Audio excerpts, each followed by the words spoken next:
बिस्मिल्लाहिर्रहमानिर्रहीम। स्टूडेंट्स, आज हम कॉस्ट अकाउंटिंग के 9th लेक्चर्स को डिस्कस करेंगे, जिसके अंदर हम job order costing process system को डिस्कस करेंगे। ठीक है, इसके अंदर ये बहुत इम्पॉर्टेंट टॉपिक है हमारा। ठीक है, और इसके हवाले से आप प्रैक्टिकल लाइफ के अंदर भी देखते होंगे कि मुख्तलिफ़ किस्म की जो हमारे इर्द गिर्द जो मार्केट्स होती हैं, जिनमें छोटे छोटे जो कह लें कि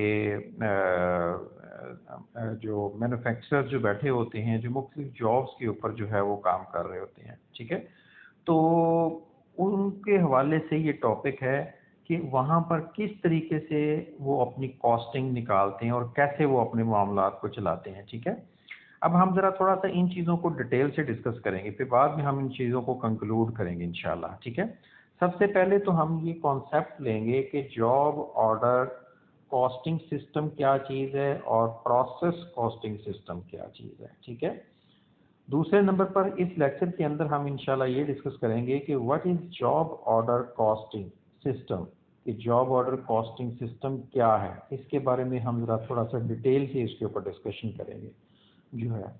ठीक है, तीसरे नंबर पर हम ये देखेंगे कि जॉब ऑर्डर कॉस्टिंग शीट क्या चीज़ होती है।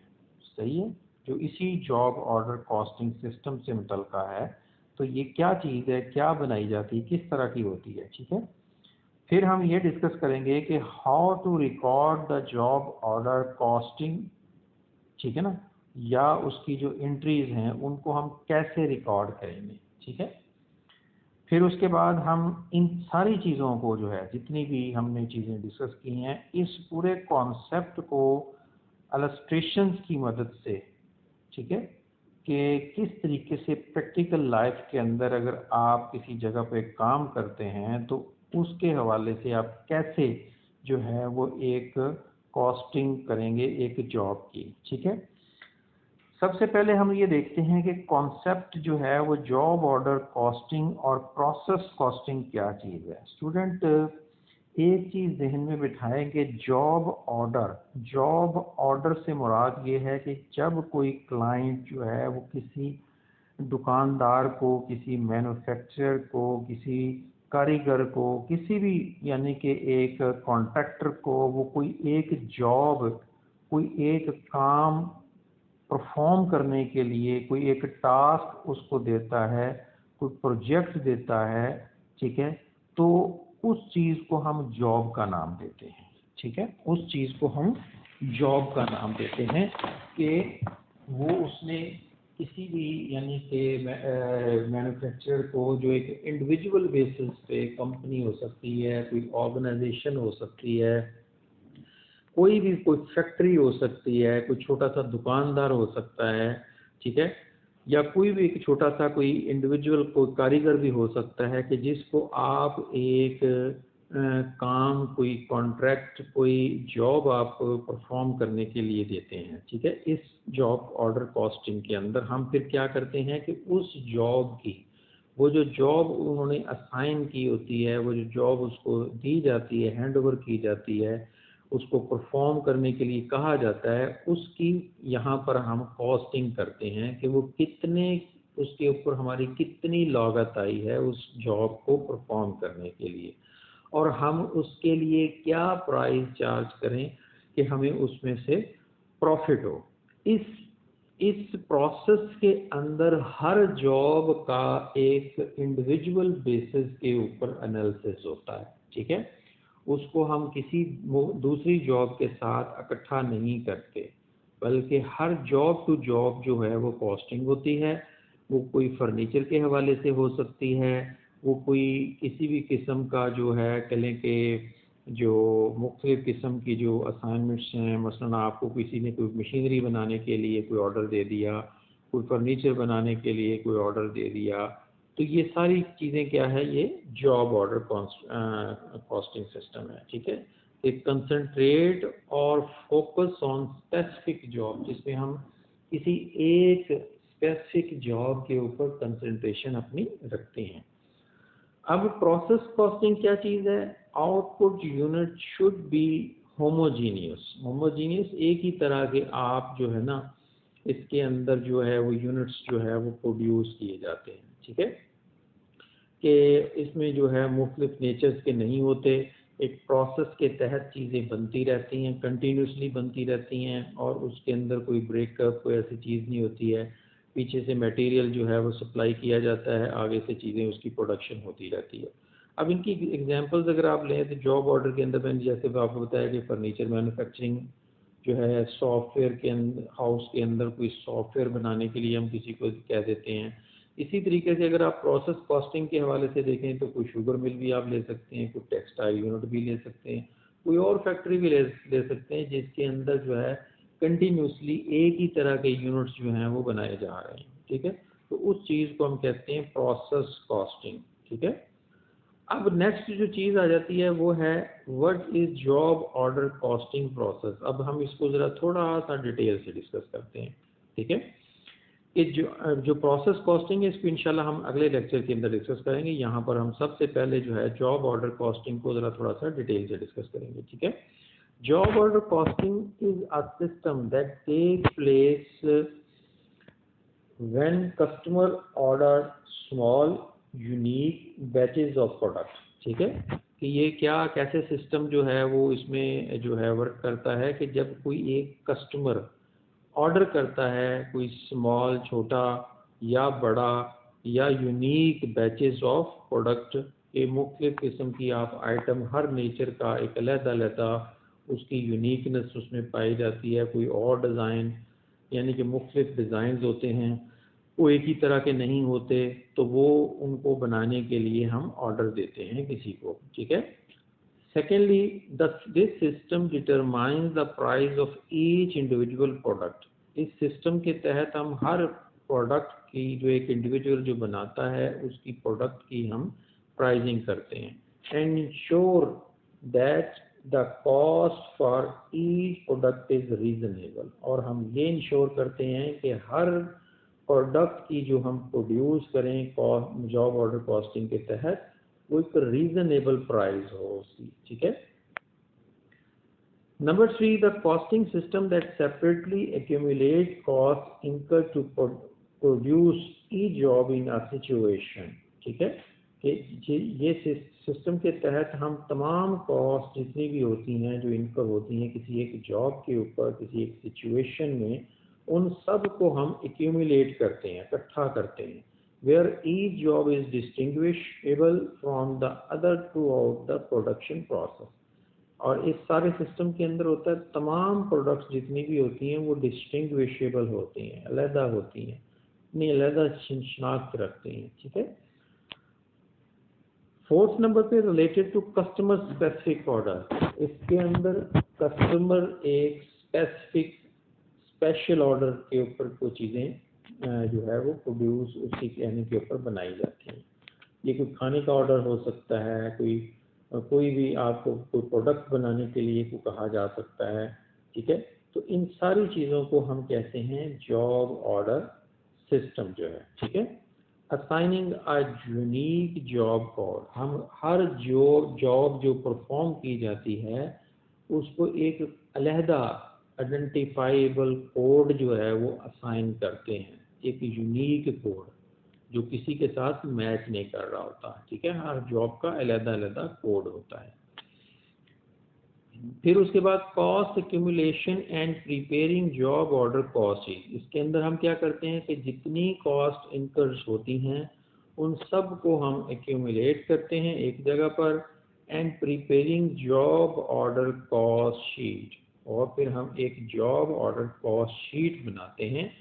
और ये शीट क्या चीज़ होती है, इस शीट के ऊपर तमाम जितनी भी उस काम के ऊपर जितना भी हमारी लागत आई हुई होती है वो सारी लागत हम उसके अंदर लिखते हैं, रिकॉर्ड करते हैं। ठीक है, अब ये जॉब ऑर्डर कॉस्ट शीट का एक प्रोफार्मा है। ठीक है, कि जिसके अंदर हम ये देखेंगे कि इसमें कौन कौन से कंपोनेंट्स जो हैं वो हम कॉस्ट के लेते हैं। ठीक है, इसके अंदर सबसे पहले हम डायरेक्ट मटेरियल लेते हैं जिसका हमें पता चलता है मटेरियल रिक्विजिशन से। जितने भी डायरेक्ट मटेरियल की हमने एक जो कह लें कि प्रोडक्शन जो डिपार्टमेंट होता है या फैक्ट्री होती है वो एक रिक्विजिशन जो सबमिट कराती है कि हमें इतना मटेरियल इशू कर दें या हमें इतने मटेरियल की वो जो डिमांड भिजवाते हैं, उनसे हमें पता चलता है कि इतना मटेरियल जो है वो एक जॉब के ऊपर लगा है। ठीक है, तो इस सारे की जो इंफॉर्मेशन है वो हमें कहाँ से मिलती है, मटेरियल रिक्विजिशन स्लिप जो बनती हैं। ठीक है, तो डायरेक्ट मटेरियल कॉस्ट हम वहाँ से कैलकुलेट करते हैं। फिर उसके बाद हम कैलकुलेट करते हैं डायरेक्ट लेबर कॉस्ट कि एक जॉब को बनाने के लिए हमारी कितनी लेबर जो है वो इसके ऊपर खर्च हुई है। तो इसका हमें पता कहाँ से चलता है, जॉब टाइम शीट। ठीक है, जो हम जॉब टाइम शीट बनाते हैं वहाँ से हमें पता चलता है। ठीक है, फिर उसके बाद हमने FOH जो है ऑब्जॉर्ब या अप्लाइड जो है वो हमने कितना उसके ऊपर हमारा फैक्ट्री ओवरहेड खर्चा आया है। ठीक है, इनडायरेक्ट कॉस्ट कितनी आई है वो हम कैलकुलेट करते हैं। और ये कहाँ से होता है, ओवरहेड ऑब्जॉर्प्शन रेट जो हमें हमारे पास होता है वहाँ से हम उसकी मदद से हम कैलकुलेट करते हैं कि हमारा इस जॉब के ऊपर एक फर्नीचर का जो यूनिट है उसको बनाने के लिए हमारा उसके ऊपर कितना जो है वो FOH फैक्ट्री ओवरहेड खर्च हुआ है। ठीक है, इन सारी चीज़ों को आप जब इकट्ठा कर लेते हैं, ठीक है, तो फिर जो है वो आपकी जो चीज़ आपके सामने आती है, ये चीज़ हमने जब cost of goods manufactured and sold statement बनाई थी तो समझ लें यही कुछ हमने बनाया था। उसके अंदर फिर हमारे पास टोटल प्रोडक्शन कॉस्ट निकल आती है। ठीक है, जिसको हम टोटल फैक्ट्री कॉस्ट का भी नाम दे देते हैं। ठीक है, अब इस टोटल फैक्ट्री कॉस्ट जो हमारी निकलती है इसके अंदर जो है फिर हमने उसके बाद इसके अंदर सेलिंग और एडमिनिस्ट्रेटिव कॉस्ट जो होती है ना वो हमने इसके अंदर कैलकुलेट करके लिखनी होती है। ठीक है, और ये जो चीज़ कहाँ से पता चलता है, ये प्री डिटरमाइंड रेट जो हमारे पास एक होता है वहाँ से हम उससे इसको कैलकुलेट करते हैं कि हमारा कितना सेलिंग का और एडमिनिस्ट्रेटिव का खर्चा आया है। तो इस तरीके से जो हमारी टोटल कॉस्ट जो बनती है वो बनती है total cost charge to job, वो हमारे पास निकल आती है जब हम इसके अंदर सेलिंग और एडमिनिस्ट्रेटिव ओवरहेड को भी डाल देते हैं। ठीक है, उसके बाद सेलिंग प्राइस फिर वो हमारी सेट होती है कि अब हमने इसकी कितनी सेल प्राइस रखनी है। एक जॉब है उसके ऊपर फर्ज करें एक यूनिट बनाने के लिए वो हमारा 100 रुपये का यूनिट बना है, तो अब हमने उसको कितने में बेचना है ये हमने उसकी डिटर्मिनेशन करनी होती है। ठीक है, मार्केट का सिनेरियो लगाते वक्त और अपनी कॉस्ट को मद्देनजर रखते हुए। ठीक है, हम एक प्राइस जो है वो सेट करते हैं कि हमने 100 रुपये के यूनिट को 120 रुपये में, 110 रुपये में, 130 रुपये में या इससे हाई इन्फ्लेटेड रेट्स के ऊपर हमने इसको सेल करना है। तो जब हमारे पास सेलिंग प्राइस जो आपकी निकलती है, प्रोडक्ट आपकी सेल हो जाती है, तो इन सेलिंग प्राइस का और कॉस्ट प्राइस का जो एक डिफरेंस होता है उससे हमें पता चलता है कि हमें कितना ग्रॉस प्रॉफिट या ग्रॉस लॉस हुआ है। ठीक है, तो ये सारी चीज़ें जो है ये हम कैसे कैलकुलेट करते हैं, और इसके अंदर जो है जितनी भी जॉब्स जो हम परफॉर्म कर रहे होते हैं, जितने भी यूनिट्स हमने इंडिविजुअली बना रहे होते हैं उनको अलहदा अलहदा कोड दे देते हैं। ठीक है, और उनको अलहदा अलहदा कॉलम्स के अंदर उनकी जो जॉब की जो है कॉस्ट निकलती है वो हम यहाँ पे अलहदा अलहदा कॉलम्स के अंदर लिखते हैं। ठीक है, तो इस चीज़ को पूरे फॉर्मेट को हम नाम देते हैं जॉब ऑर्डर कॉस्ट शीट।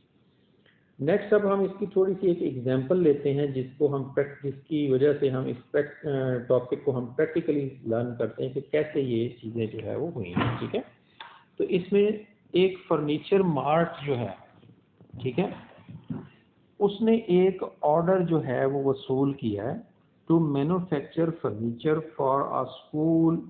ठीक है, एक स्कूल के लिए। The order was assigned job और कोड, उस जॉब को हमने FS6 का जो है कोड असाइन कर दिया। ठीक है, अब FS6 जो है उसके ऊपर जो है कितनी कॉस्ट हमारी आ रही है, वो एग्जाम्पल के तौर पर उसके ऊपर हमने 4 लाख का हमारा खर्चा आ रहा है।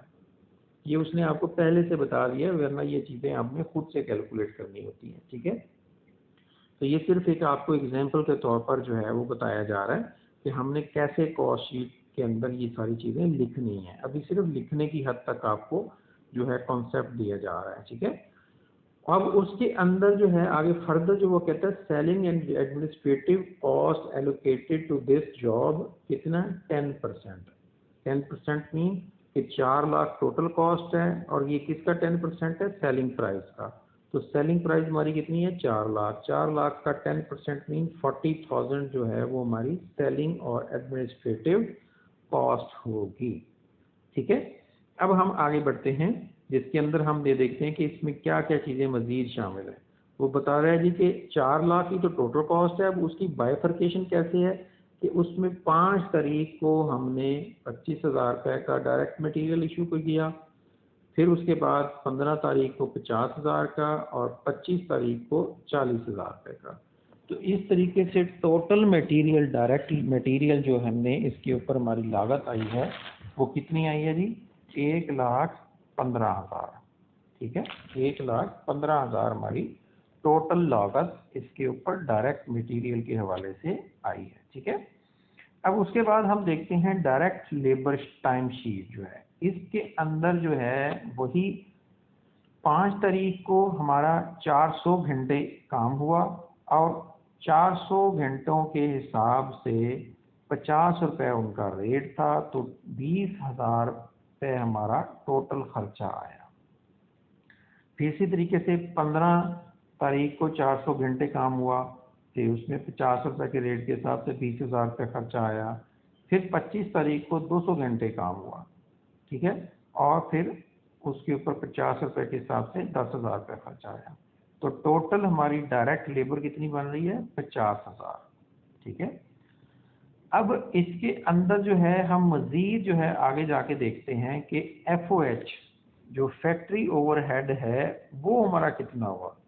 ठीक है, अब ये अप्लाइड है। अप्लाइड मीन कि ये हम एस्टीमेट खुद लगाएंगे। ठीक है ना, ये एक्चुअल हमारे पास फैक्ट्री ओवरहेड नहीं निकले। ठीक है ना, ये हम पहले से शुरू से डिटरमाइंड कर लेते हैं कि हमारा एक जॉब को परफॉर्म करने के लिए कितना फैक्ट्री ओवरहेड खर्च होगा। ठीक है, ये एक एस्टिमेशन बेस पे होता है।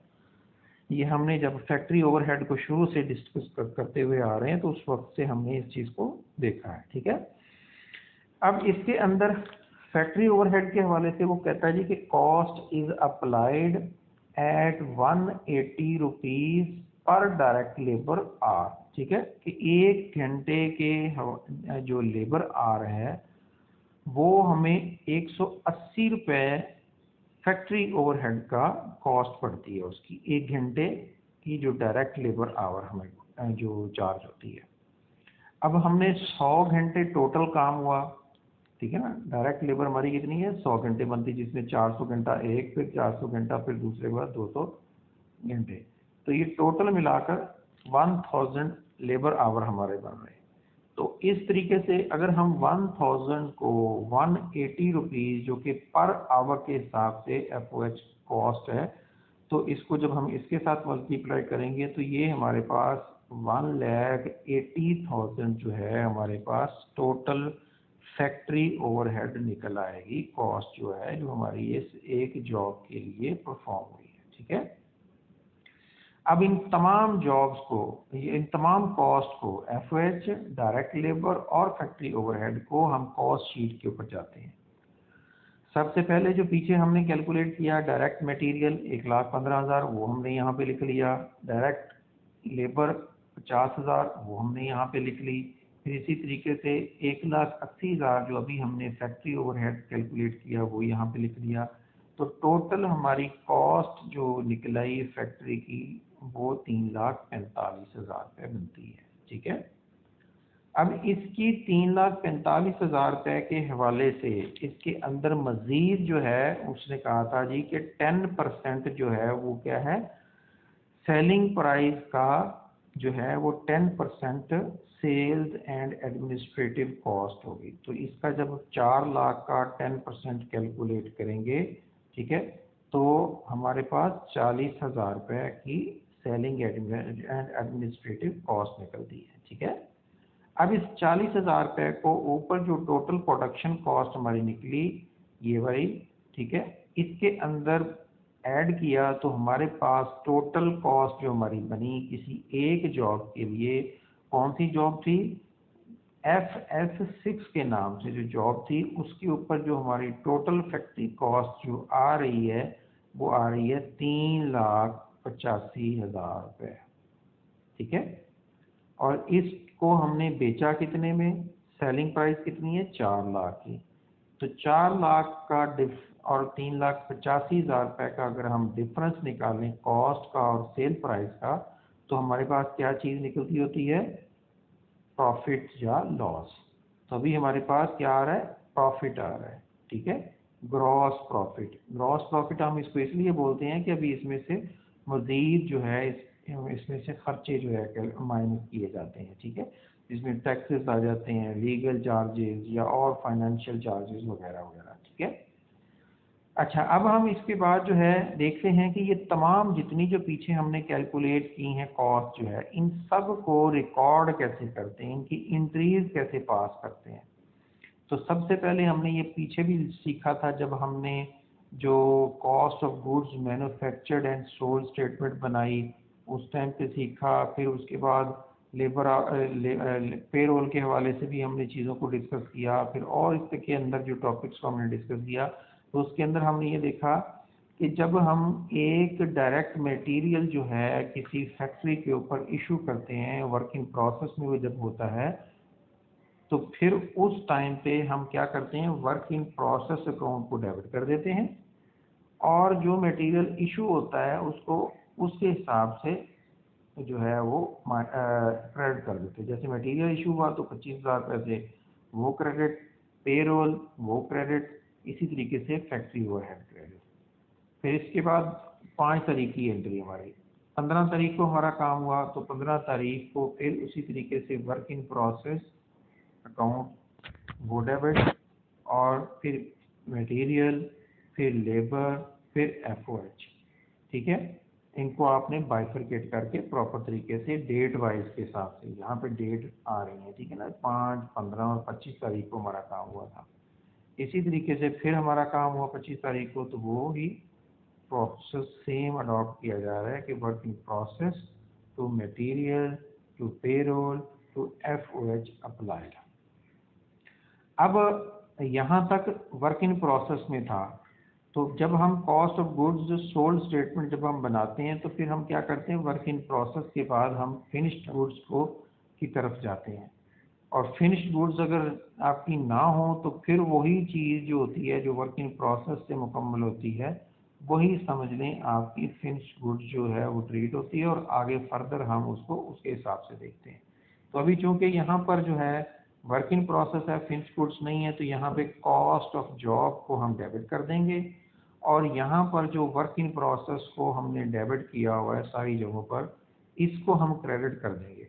लेकिन यहाँ पर एंट्री में जो है सेलिंग एंड एडमिनिस्ट्रेटिव ओवरहेड को जो है ना वो क्रेडिट किया हुआ, ये गलत है, ये गलत यहाँ पे लिखा गया गलती से।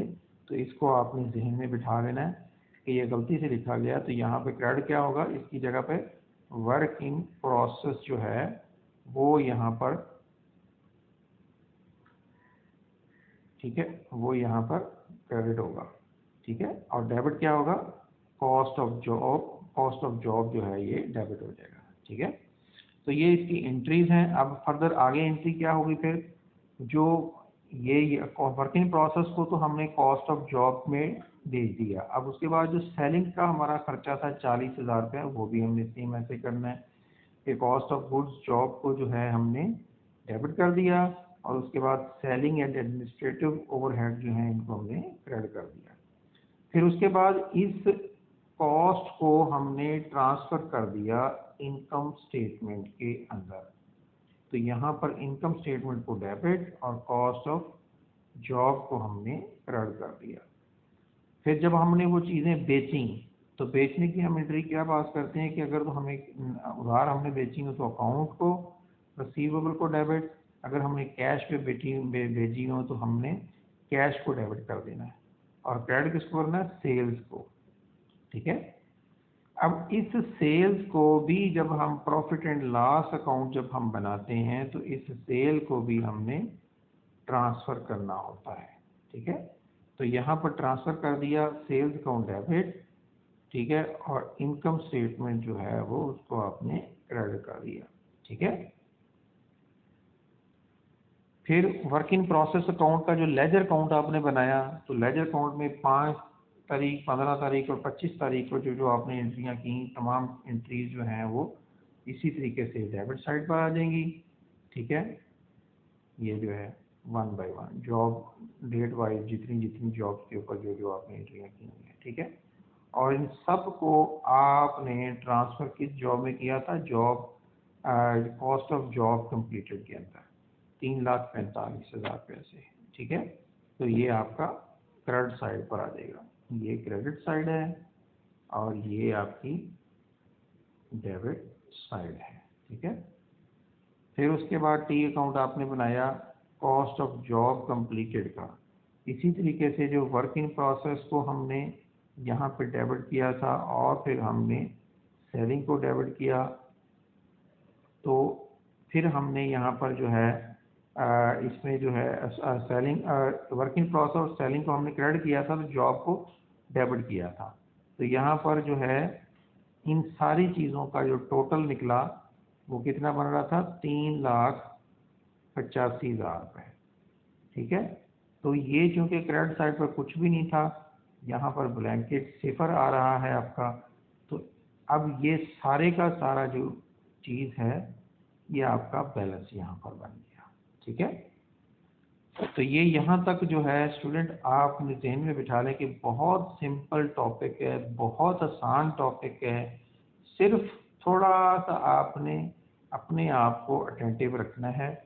इसके अंदर जो है हम किसी एक जॉब की जो कॉस्ट होती है उसको हम जो है कैलकुलेट करते हैं, और उस जॉब की वो जो कॉस्ट होती है उसको कैसे कैलकुलेट किया जाता है, जॉब ऑर्डर कॉस्ट शीट हम उसके लिए बनाते हैं। और अगर डायरेक्ट लेबर के लिए बनाना हो तो जॉब लेबर जो है शीट जो है उसके लिए बनाई जाती है। ठीक है।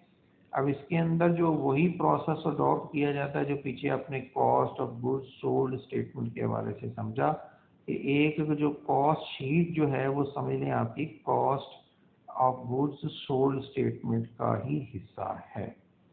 ठीक है। सेम समझ लें आपने वही कुछ बनाना है, सिर्फ यहाँ पर थोड़ा सा फॉर्मेट में फ़र्क आ जाएगा कि वहाँ पर आप एक कंटिन्यूस प्रोसेस के तहत जो चीज़ें बन रही होती हैं उनके हवाले से कैलकुलेट करते हो, या अगर आपने एक जॉब के लिए परफॉर्म कर रहे होते हो तो उसको आप समझ के कैलकुलेट करते हैं। यहाँ पर जो जॉब ऑर्डर कॉस्टिंग सिस्टम है, यहाँ पर कोई एक जॉब भी हो सकती है, उसके साथ में 2, 3, 4, 10 जॉब भी हो सकती हैं। तो हर जॉब के हवाले से आपने अलहदा कॉस्टिंग करनी होती है। ठीक है। और उसी कॉस्टिंग के हवाले से फिर हम आगे अपनी प्राइस जो है वो डिटरमाइन करते हैं। ठीक है। तो ये बहुत आसान टॉपिक था स्टूडेंट्स। यहाँ तक अगर किसी किस्म की कोई कन्फ्यूजन हो तो आप मेरे से डिस्कस कर सकते हैं। अपना ख्याल रखिएगा। ठीक है। और दिल लगा के स्टडी करें। तो अगर कोई किसी किस्म की क्वेरी हो तो मेरे से आप डिस्कशन बोर्ड में जाके डिस्कस कर सकते हैं। ओके जी, थैंक यू, अल्लाह हाफिज़।